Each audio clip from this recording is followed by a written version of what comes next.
Welcome back, guys, to episode number 2 of the Virtual Flight School series. Today, we'll be going over the 3 ways of changing an airplane's direction, and the basic parts that are in each airplane. I want to give a special thanks to all of you for helping me reach 100 subscribers. Your likes, comments, and support through subscribing means a lot to me and helps the growth of my channel.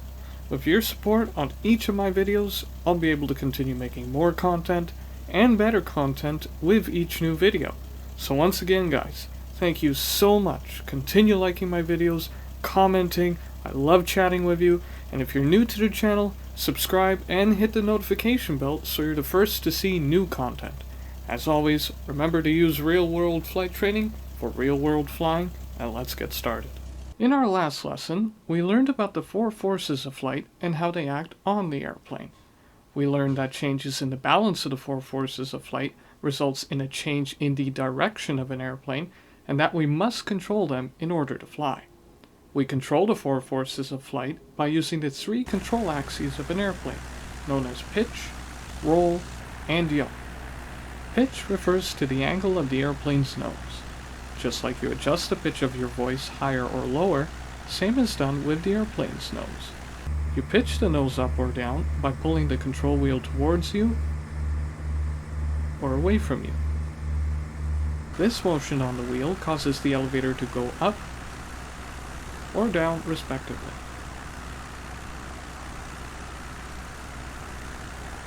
The elevator is the mini wing that's attached to the back, also known as tail section, of any airplane and has 2 flaps, one on either side. Both of them move up and down together so that the nose pitches up or down with respect to the direction the elevator is pointed at. You can think of the elevator as the primary means of you going up or down, just like an elevator in a building.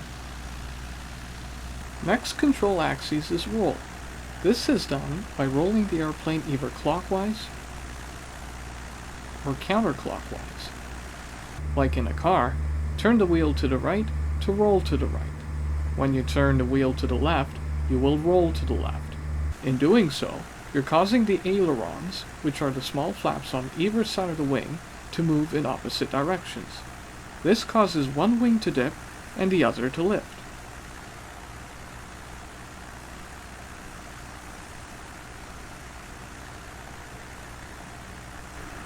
Final control axis is the rudder. Like on a boat, this causes the airplane to twist along its yaw axis in order to change direction, as demonstrated here, compared to rolling the airplane in order to change direction. By turning the right rudder pedal to the right, you cause the rudder to move to the right. The rudder is the flap that's also at the back of every airplane. Once the rudder sticks out to the right, the airflow catches it and causes the airplane to twist to the right. Same when the rudder pokes out to the left. Airflow catches it from the left and causes the airplane to turn to the left.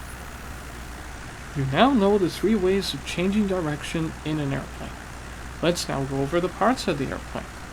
Every airplane, regardless of shape or size, has these basic components. Engine, either in the form of a propeller or jet engine, cockpit or flight deck. Where the pilot and co-pilot sits, pilot sits on the left, co-pilot on the right. Also known as captain on the left, first officer on the right. Airframe refers to the entire physical structure of the airplane. Fuselage, the center tube which inside it holds the passengers and cargo. Wings, one on each side is the standard these days, although you could get by with just one wing and create a flying wing, but that's for a future video. On either end of the wing, you'll find an aileron. Flaps, at least one per wing. Flaps go down and act like a sail on a sail ship, helping the wing to catch airflow. In this case, it's used by the airplane during low speeds to catch more air and trap it for longer while flying at low speeds. However, like a sail, flaps do catch the wind and as a result, makes the aircraft more difficult to accelerate.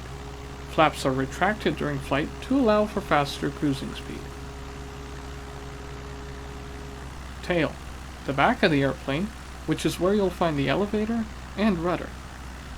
If it lands on the ground, chances are it has wheels. On smaller aircraft like the Cessna 172 SB Skyhawk, The landing gear is fixed solid to the airframe.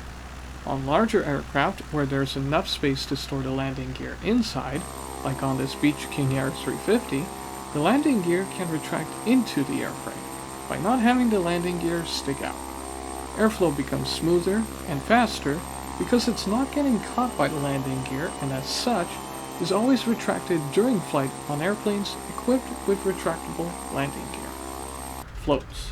Available on float planes, allowing them to land on water. Airplanes that can land on both land and water are referred to as amphibious airplanes. These are just the most common parts of an airplane. Of course, there's more parts to be aware of, but I'll save that for future videos when I'm discussing topics that are directly related to them, such as the various types of lights you'll find on an airplane, will be mentioned when I'm doing the night flight lesson.